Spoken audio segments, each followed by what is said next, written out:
Big welcome, Dr. Claire Yorke, to the Empathy Edge podcast. I am so excited to talk to you about the topic of empathy in politics.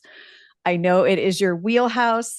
You are a senior lecturer at Deakin University and an author, Empathy in Politics and Leadership, the Key to Transforming Our World. Amen.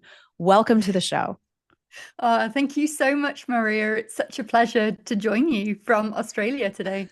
I love it. And before we get going, and there's so much we have to talk about, but I'd love for you to share your story and how you got into this work, because we heard in your bio, your experience is very impressive, and the work you're doing is so important to kind of bridge this gap between empathy as a theory and empathy in practice, and how it impacts millions of people's lives at the same time through government and through community. So share with us a little bit about how you got into this work.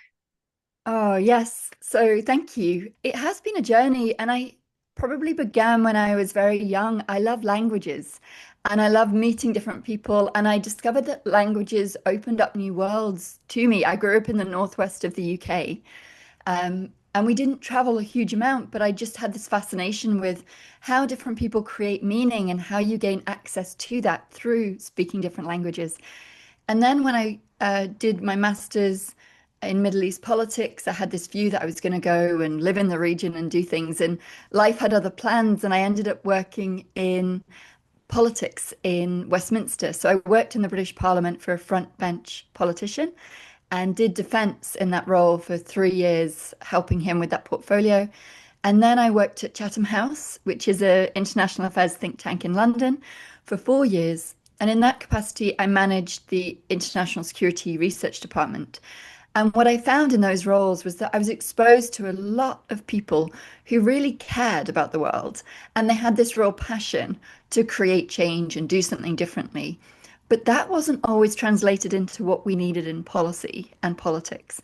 And so working in those environments gave me a real understanding of some of the systemic and structural problems that we have in those spaces. Mm-hmm. But also, it did give me quite an enduring sense of hope that people in those roles do care.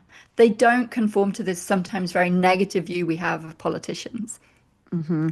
And I wanted to do something with that when I started the PhD. And I started the PhD at King's College in 2013, and initially planned to look at this idea of complexity in strategy and policy. How do we create good policy in a world that is ever changing and complex? And empathy kept coming up in that. And I kept finding that the way it was spoken about in the academic literature was great and very hopeful and very kind of visionary, but it didn't always correspond with what I had experienced and witnessed working in Parliament and working with all these international policymakers and practitioners at Chatham House. Mm-hmm. And so I wanted to do my research on that intersection. What does it mean when empathy starts to be applied? Where does it encounter resistance? So my PhD itself was on empathy and diplomacy through the case of Nixon going to China, which is not a usual case study because he's not a leader you would associate with empathy. Um, and then from that, I got a postdoc, obviously at Yale, that enabled me to dig into that a little bit deeper. And then I worked in Denmark for 2 years doing empathy and international security with a European Union grant. And so I kept finding that there's a lot here that we're not talking about. Mm-hmm. And there's a huge amount of work that people are doing that should be in different spaces. Yeah. Both practitioners should be heard in academic space and academics in those practical spaces. Mm-hmm. And it just felt like once I made that shift in my topic and in my focus, all these different doors and avenues opened. And I've just really loved exploring it. It constantly expands. Mm-hmm. And Yale University Press invited me to write this book because obviously they knew my work on empathy. Mm-hmm. And I had a lot to say, having worked in politics for a while. Yeah. And then I moved to Australia, and now I teach senior military leaders and public servants about what empathy can mean for strategy and geopolitics, which I love. I think I have one of the luckiest jobs. I mean, God bless you for the work you're doing. Oh, thank you.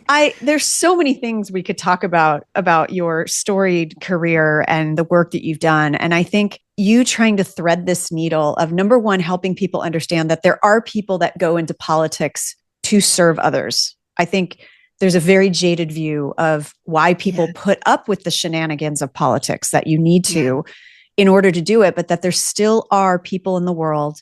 And we see this a lot with the younger generation too, as they get more politically active and as they get more socially conscious, that desire to make things better and do things differently. And, somewhere along the line, it gets, kind of beaten out of us by the system.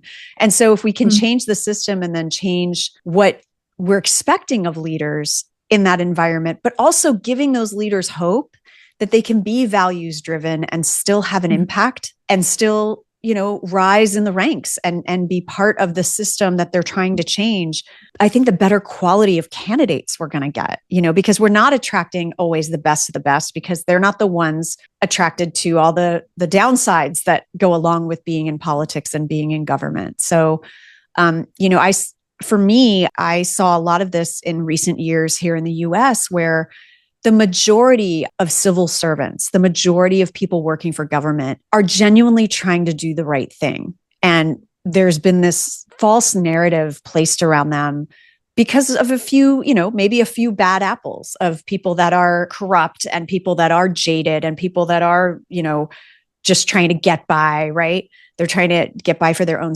purposes. But your work, especially the work around what you're doing now in terms of working with military leaders. I've had several military leaders on this show, and they talk about the fact that empathy is a very important part of strategy. It's not just command and control. That only works in the heat of battle. That really where you build the trust and you build the loyalty and you build the engagement is the other, 90% of the time, where you're getting to know the people in your troops, in your Army, in your Navy, in your, Marine Corps, and being able then to create that trust so that they will follow you into battle, right? It doesn't happen in the moment of crisis. It's a foundation that's laid. So I'm just curious, before we dig into all the juicy topics here, with the work that you're doing now, are you finding a different mindset among military leaders than maybe before? Tell us a little bit about what their reaction is and what their appetite is for learning about empathy in terms of the very tough job that they have to do. Yeah, and I find it such a rewarding role. And you're right, it has such an integral part of what military leaders need to do, not only for creating teams that are resilient and inclusive and connected, but also for how they understand and know what it is that's needed in any operation, whether that is a conflict zone or is a humanitarian relief space. That understanding your audience, knowing how to connect and build relationships and really understand what's at the heart of an issue is vital to do those kind of roles well.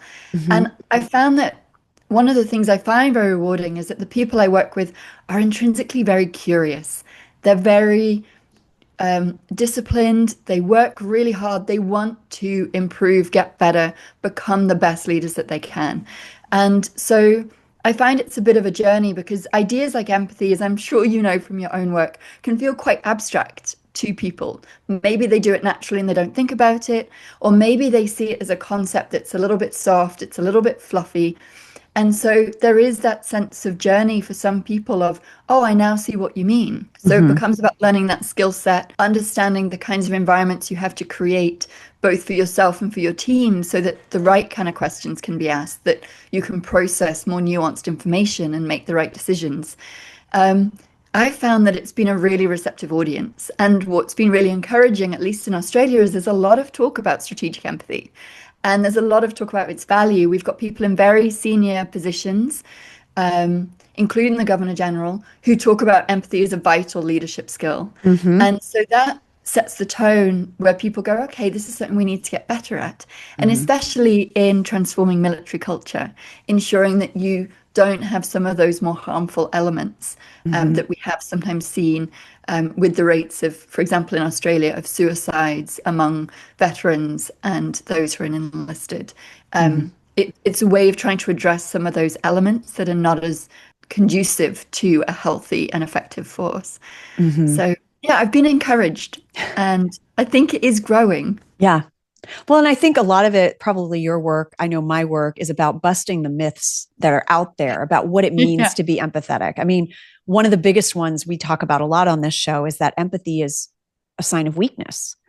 And there couldn't be something that requires more strength than being able to listen to another person's experience or point of view without defensiveness or fear. You have to have your own house in order and be incredibly strong in your own values and your own thoughts and your own boundaries to be able to even make space for that. Because if you don't, you're too porous. You're going to take on all of their issues. And so I just find it laughable that people say, oh, people are going to see me as weak. I'm like, actually, you need a lot of strength. And I think you kind of, in what you were saying, I feel you answered one of the first questions I was going to ask you, which is, why do we even need empathy in our politics? And maybe we could take it a step further. I mean, you talked about the need for collaboration and problem solving and changing cultures and changing systems.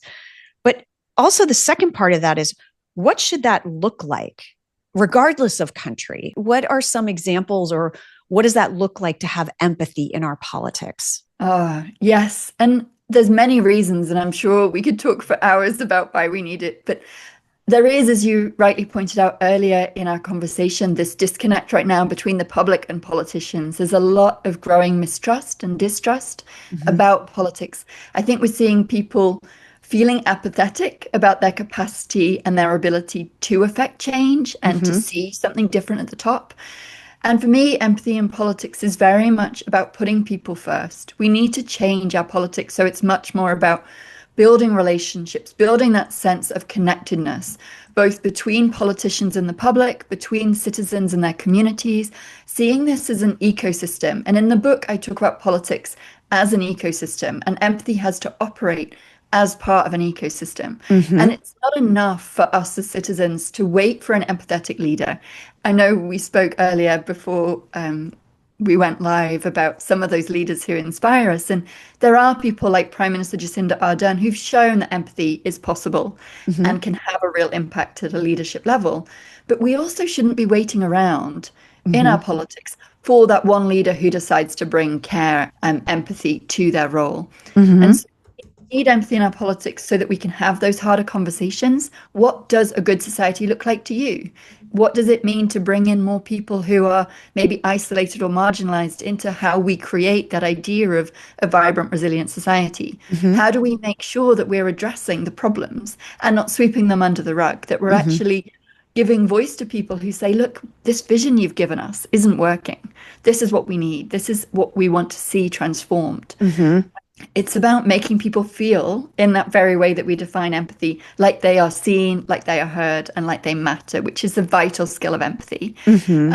And building that into a system and a structure so that we start to feel a part of our politics again, that we start to trust that those people in power are operating in our best interests, and that they know that we understand what's required to lead a country or to lead a community, and that we also step up and engage and participate. So I love that thought of like, we can't wait for that empathetic leader. So we need to be creating those spaces and those places. And what are some things you've seen that have worked? I kind of think of this almost as like citizen politics. And by the way, I don't know if you've ever read the book Citizens, but it's profound. It's amazing. I'm going to put another link to it because I mention it all the time. And just the hopeful examples that they had of groups of people coming together to make change, and they weren't waiting. So can you give us some examples from your work or your research that you've seen about groups that didn't wait for the empathetic leader to show up? What did they do? Yeah, and this is a core. There's a whole chapter in the book on this idea of what citizens do, what communities do. And John Alexander's book on citizens is such a great book for detailing this power. I've actually seen it all over the world, and it's something that's really gives me that sense of hope and that sense of people want change.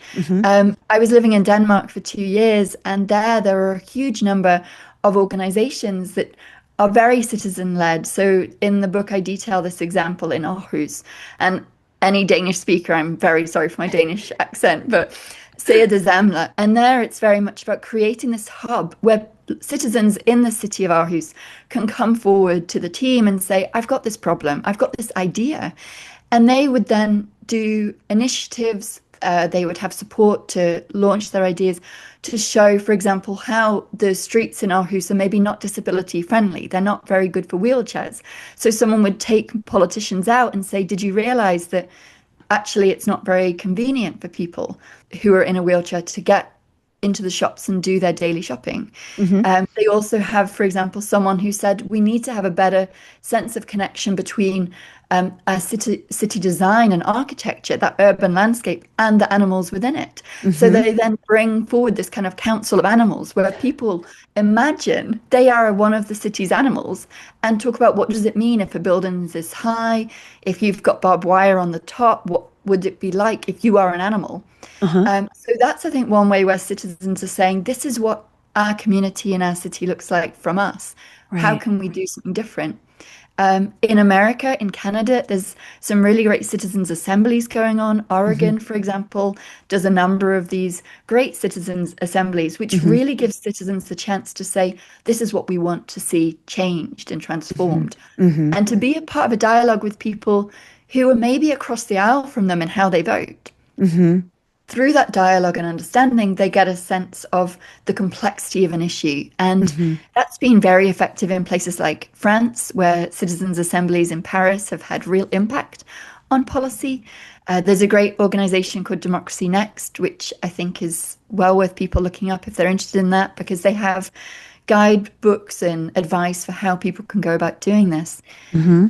But also, it's about creating change at a local level. I think some of the initiatives around library spaces and civic spaces, and Mm-hmm. I write about this, are vital for creating that connection in community. Surgeon General in America a few years ago wrote about the loneliness Uh-huh. epidemic. Yes. And Dr. that is a Murthy. challenge. Mm-hmm. Exactly. That's one of the challenges we're seeing, is that we spend so much of our life online or at home or in our small bubbles, Mm-hmm. that we're not getting out, and we're not seeing that even people who think differently to us or who vote differently to us actually have a lot in common with us. And that's one of the key Yeah. pathways to building that empathy and building that societal resilience. We're Yeah. all in this together. We all want to see our communities safer, healthier. We want to see children in good schools, Mm-hmm. parents being looked after when they reach old age. You Mm-hmm. know, we Yeah. share those kind of similar values. So civic spaces are vital for that. I mean, everything you're saying sounds amazing.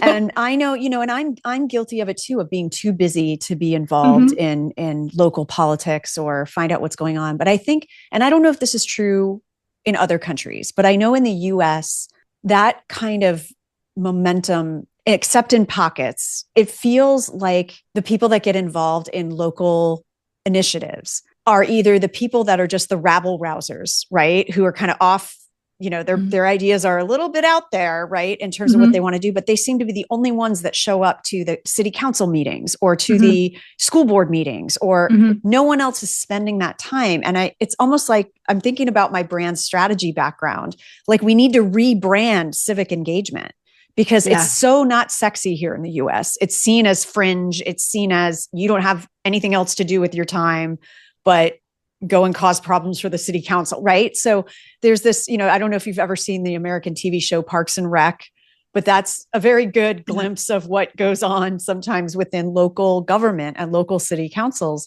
And it's a humorous take on it, but it's also very based in reality.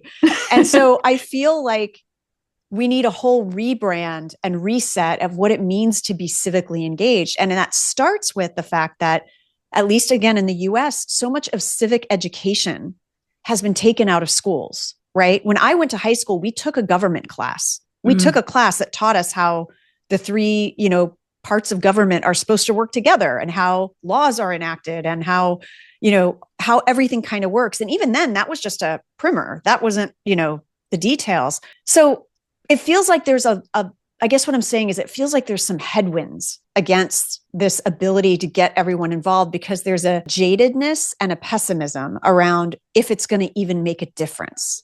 So how have you seen groups, or, again, anywhere in the world, overcome that pessimism and that defeatism around it doesn't matter if I go to the city council meeting. It doesn't matter if I go lobby for the civic spaces. It won't make a difference. How have you seen groups combating that apathy? Yeah, I think For me, it's about being those groups being taken seriously by people who can then affect that change. That Hmm. people know it's not just going for a talking shop and it's not going to lead to anything. That means leaders who can take decisive action, who are invested in engaging with citizens. And that's a problem because you sometimes see that sense of mistrust working the other way, where politicians maybe don't Hmm. trust citizens, don't trust them with good decisions, don't trust that they're going to know what's in their best interest. And we have Right. to transform that narrative. Actually, citizens are far closer to the solutions to the problems than we Yes. realize because they're living it. Yeah. And they need to be involved. And we need politicians who will go out there and say, what do you need from me? How can I use my office or Hmm. my role to make change? One of the countries I found who does this really well, and I featured there in the book, is Finland. They do a Hmm. lot of civic engagement. And I spoke to one of the people who actually writes the textbooks there for the high schools. Hmm. And it's built into education from a very young age. And they will admit it's not perfect. You're Hmm. still going to have people who are very jaded with politics or who Hmm. just prefer to, go on social media in class. But actually, what it does is it says to people, look, politics is not a passive activity. You have to be active agents within it. And these are your rights, but these are also your responsibilities. How you show up, how you take part, and this is what is needed. And they do really well, for example, at countering misinformation and disinformation, which is a problem in the Hmm. country given it borders Russia. But they also do a good job of building that sense of connection. And I saw that in a lot of the Scandinavian countries I visited, that Hmm. there is a sense of social responsibility that means Hmm. that people feel like they can affect change, even at a local level. Yeah. And that's also part of the change is we don't need to a small action to translate into a big policy change immediately. Those small micro actions add up. Right. You're making me think about, I was looking as you were talking because I recently had the chance to speak to Sam Daly Harris, who wrote Hmm. a book called Reclaiming Our Democracy. And he had a very similar hopeful viewpoint on the possibility of what happens when people engage with empathy, when people engage with, to your point, it's, politics is not a spectator sport. It's being Yeah. able to get involved and have the conversations, but also have the uncomfortable conversations. And I think that kind of the same traits that enable you to strengthen your empathy muscle can be really valuable to you in that forum as well, because it's about learning about someone else's experience, lived experience. It's about keeping an open mind. It's about saying maybe you don't have all the answers. Maybe other people collectively can come up with the right answer. And so there's putting the ego aside. All of those things are things I talk about in terms of strengthening your Mm. empathy, but they also are handy tools when it comes to creating a political system that works for everybody. That's kind of what Yeah. I'm hearing from you. What are your thoughts on that? Yes, absolutely. And that's really about the skill. That's both what we want to see from our leaders. So we want leaders who demonstrate that they're not swayed by every passing emotion that they feel, that they can hold space for different Right. conversations and bring people in and say, I'm here to serve not just the people who voted for me, but for everybody within this community or society or Right. this nation. We need to see that. And that requires that kind of strength and that courage and that decisiveness. And Yeah. emotional agility. I love the work of people like Susan David on emotional agility. Hmm. Knowing what it is you're responding to and what you're feeling and how that affects how you show up and engage with people. Hmm. Um, and I think then for us, we can practice that as citizens at the local level around the dinner table at family events or, Hmm.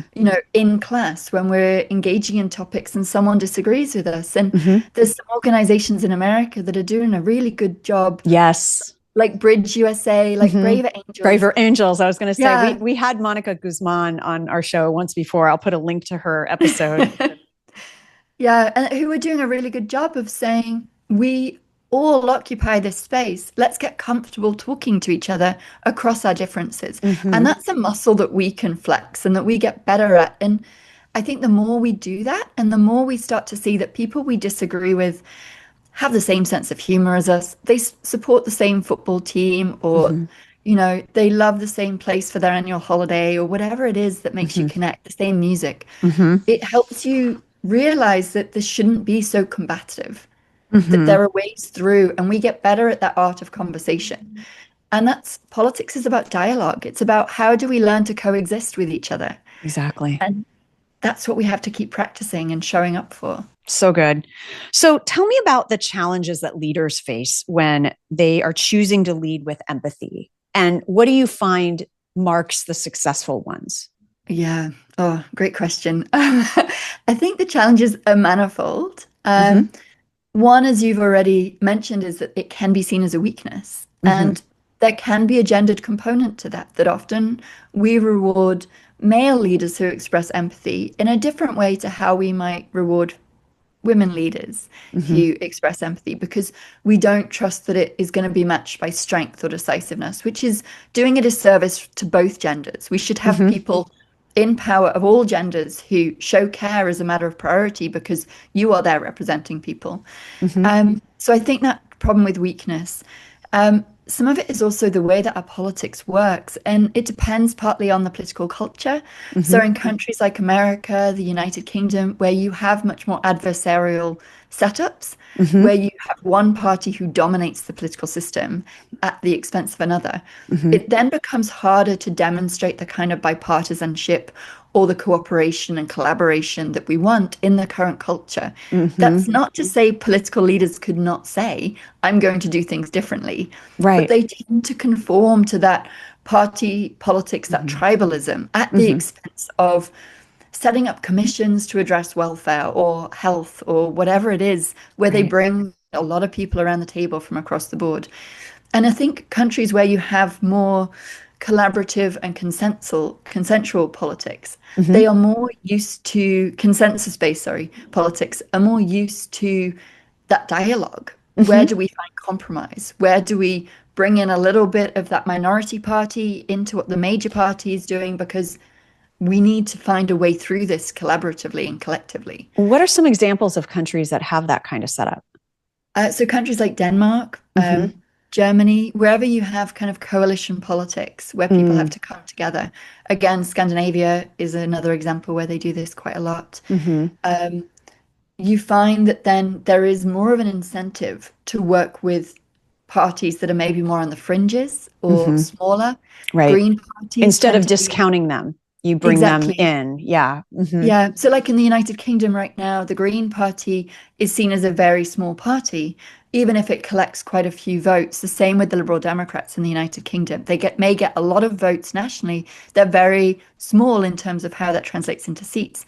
But in a place like Germany or Denmark, where you would have more coalition style politics, Mm-hmm. they might be the kingmaker in terms of those few seats they own Mm-hmm. actually tip the balance. So, but you Yeah. still then have to meet parts of their agenda. Right. Um, Right. so Yeah. I think, This is the challenge with the U.S. system is there's so much money in the party system that even if some politicians wanted to break away from what their party is saying or doing, they literally can't because yeah, of their funding running dry, right? yeah, And that's the sad part is when, money gets injected into the equation, it's then you create a power block or, yeah, you create a cartel basically yeah, of, then no, you've got to toe the party line or we will not support your primary bid. We will not support, we will take our money somewhere else and put it somewhere else. And so we really just need bravery. I mean, when it comes yeah, right down to it, we need people that are getting involved for the right reasons and saying, it's funny, in my naive childhood thought process when I was a kid, I never understood, well, if you're a politician, you just say what you believe. And if people agree with what you believe, they vote for you. And if they don't agree with you, then they don't vote for you. And that yeah, sounds really good in a Pollyanna way, but then you put into impact the power and the money and yeah, all the other. And it's like, no, I'm going to tell you what you want to hear so that I get into the position of power. And then I'm going to do what I want anyway. yeah, Right. yeah. Yeah. That's a key weakness, and Mm-hmm. that's a key obstacle to empathy because then Mm-hmm. you're having politicians who are bought by lobby groups who can no longer be the authentic self that they wanted when they Went sought into it. election. Yeah. And Mm-hmm. America particularly has a huge problem with lobbying. And there's efforts in Australia right now and other countries to limit that impact of big money, because we should have politics that's much more about the people, where it Yeah. doesn't matter your background, whether you're from, a poor neighborhood or a rich Hmm. neighborhood. You should still be able to get into politics to represent your interests in your Hmm. community. Hmm. And the moment you get lobby groups, it silences people. It Hmm. means people are worried about upsetting the status quo. And Hmm. that makes it very hard for that more natural, care-driven, empathy-based politics to come through. Hmm. I mean, yeah, that's a big talk about the headwinds we were talking about earlier. Yeah. That's a big headwind to being able to, like you said, be authentic with your values. We just one example, and this is regardless of listeners, your politics or your stance on things, but there have been many studies that have come out. I'm very involved with Moms Demand Action, which is a common sense gun organization, grassroots. Um, Actually taking my son to go to the advocacy day at the state capitol so he can see how things work, right? And be in Great. on conversations with local representatives and things like that. But they've done study after study showing that the majority of Americans are for most of these measures that these groups are trying to get across the line in terms of closing loopholes and background Hmm. checks and safety procedures and banning certain types of weapons or certain types of peripherals that can be added. The majority of Americans are for those things. And Yeah. yet you've got blocks of politicians that are voting no on those things, even though their people and their constituents want them because of the few that are holding the purse strings. And so that really does get in the way of their values, of empathy, of trying to understand what their people actually want. Yeah, it's crazy. It's crazy. And it would be so easy to sort some of these issues out without that influence. Mm-hmm. Absolutely. Absolutely. So, I would just love to hear, do you think it's possible, given where we are? And, I know, again, different countries are at different phases of this, but if you take some of the worst case scenarios, like right now, the United States, or um, is it even possible for us to get to that vision that you're painting? Because it sounds amazing and it sounds wonderful. And, number one, do you truly believe it's possible? And number two, what needs to happen to make it Oh, possible, other than what we've already talked about? yeah. So I'm a pragmatic idealist. I think it's important to have a vision Mm-hmm. and an idea of an ideal end state. But I also know, because I've worked in these spaces, that it's never that easy. So I do think it's possible. I Mm-hmm. don't think it's going to be within a short time frame. I Mm-hmm. think what matters is how we each start to take responsibility and show up and see that change in our communities. Because I Mm-hmm. do think we talk a lot about trickle down, but I think there is also this kind of feed up, trickle up, Mm-hmm. grassroots initiative and momentum that can change things. Mm-hmm. At the end of the book, I've got this plan of action where I talk about what needs to be done, and it is at a national level, at a community level, and at a citizen level. Mm-hmm. So there's a lot of different points there. But I think at the national level, what needs to change is we need to see leaders start to look across the aisle and build that bipartisan connection. And Mm-hmm. then also go out far more to citizens and start saying, what is it you need in those citizens' assemblies? Mm-hmm. Taking account of that, being active in going out there and listening Mm-hmm. and learning and taking that back to their decision-making role. Mm-hmm. So we need to see that. We need to see change in political culture. So trying to create a political culture that is less toxic, that doesn't burn out our politicians, so that Mm-hmm. they don't have the capacity for empathy because they're constantly firefighting or battling with a media that's trying to tear them down. So Mm-hmm. there's questions there about transforming a little bit our media while still retaining its importance of free speech. And accurate representation and account and holding our governments and politicians to account. Mm-hmm. I think we also need to start thinking about creating collaborative groups on core issues that matter to everybody. So minimum Mm-hmm. wages, welfare, healthcare, education, gun crime, Mm-hmm. violence. Let's start to have some collaboration. Yeah. And then I talk about the community level, and how we change that is reinvesting in these civic spaces, community halls, town halls, libraries, sports centres, there's some really interesting movements going on in places like the Netherlands and elsewhere in Europe, getting Mm-hmm. people offline, getting people to Mm-hmm. connect in the real world over sport and hobbies Mm-hmm. that I think are really important. And then getting people to volunteer and see their role and see more civic education in Yeah. schools as part of Mm-hmm. that. And then at the citizen level, just how do we reflect on how we show up with empathy so that we model it and we get used to seeing it and used to seeing its value across dinner tables? Yeah. Also, one of the big ones is transforming our media diet, stepping away from news Mm-hmm. cycles that are just toxic and doom scrolling, but Mm-hmm. also not just reading the same feed that is fed to you because of your algorithm. Read Yes. around it, read what other people are thinking, and Mm-hmm. start to engage far more with curiosity when you encounter someone who thinks very differently Yeah. without becoming defensive and putting up your walls and Mm-hmm. arguing your case. Mm-hmm. Lean in. What is Yeah. it that you think? Why do you think that? Where have you come from with that view? Right. What isn't working? And then see if you can find common cause, even if you're still able to express that boundary, like we spoke Mm-hmm. about. Empathy Mm-hmm. should have boundaries. I don't agree with you on this. I don't believe in this kind of language, or I don't Mm-hmm. subscribe to views that are racist or sexist or Mm-hmm. homophobic or whatever. Tell me where maybe we might find something. And I think Mm-hmm. that's how we start to see it is across those different arenas. Mm-hmm. It starts to become a norm and it starts to grow and amplify. Mm-hmm. I mean, I love it. It all comes down to, how we show up and how we interact. And to your point, how we model Mm, that for others and for ourselves and the people around us.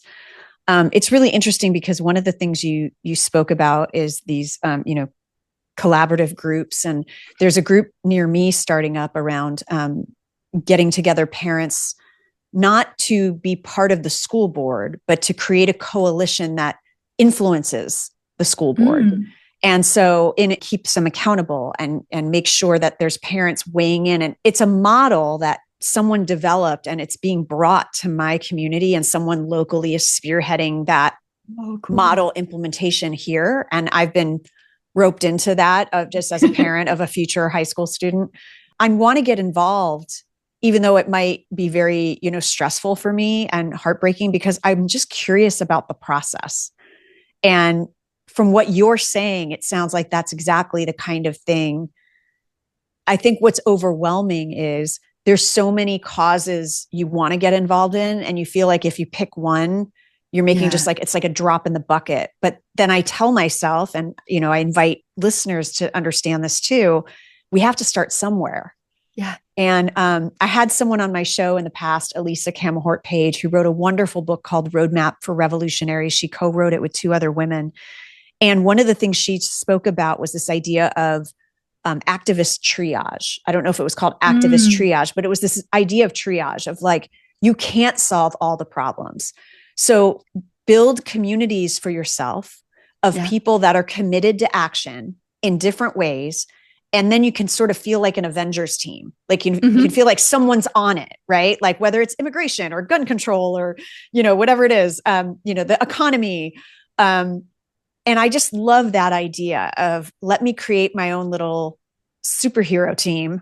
Hmm. And it's like, okay, I'm going to focus on this thing because this is important to me. But I know that Claire and Jane and Bill are focused on this other thing. And Yeah. so between us, we can feel like we're making a difference on all the issues that we care about. Yeah. I love that. And it speaks to that core idea of start where you are.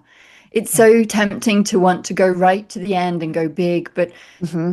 so much is done when you start where you are with the power and the strength that you have that you then amplify in concert with others. And where you also are the expert, you know your local area, you know your circle of concern. Mm-hmm. Build on that and then see where it goes. And you don't know how it will inspire other groups to start where they are, like you Mm-hmm. said. I think that's such a key way of doing this, that we don't get overwhelmed by what right now feels like we are being bombarded by news to overwhelm us intentionally. So Mm-hmm. we disconnect. We have to just start being active and present where we are and build on that.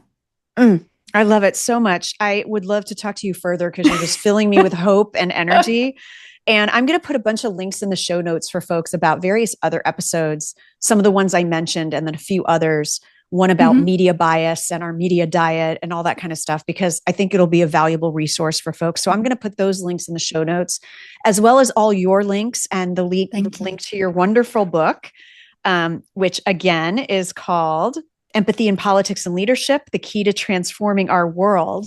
So we will definitely be digging into that. Oh, I love it. She's showing it on screen for our YouTubers. But for anyone that's on the go right now, Claire, where is a good place they can find out more about your work that you can just tell us audibly? Yeah, so my website is claireyorke.me, Claire with an I and an E, Yorke with an E, .me. And I'm on LinkedIn and I post a lot of the work I do and build a lot of kind of collaborations through that. So I can be found there. Amazing. Thank you so much for your, not just Oh, your time and insights today, but your work. I mean, your career has thank been a you. testament to hope, and we need the light bearers like you in the world. So thank you for doing your work and for sharing it with us here today. Oh, thank you so much. You do the same. So it's so lovely to be able to connect like this. Thank you so much for having me. And thank you, everyone, for listening to another episode of the Empathy Edge podcast. If you like what you heard, you know what to do. Please rate and review or share it with a friend and colleague. And until next time, please remember that cash flow, creativity, and compassion are not mutually exclusive. Stay well and be kind.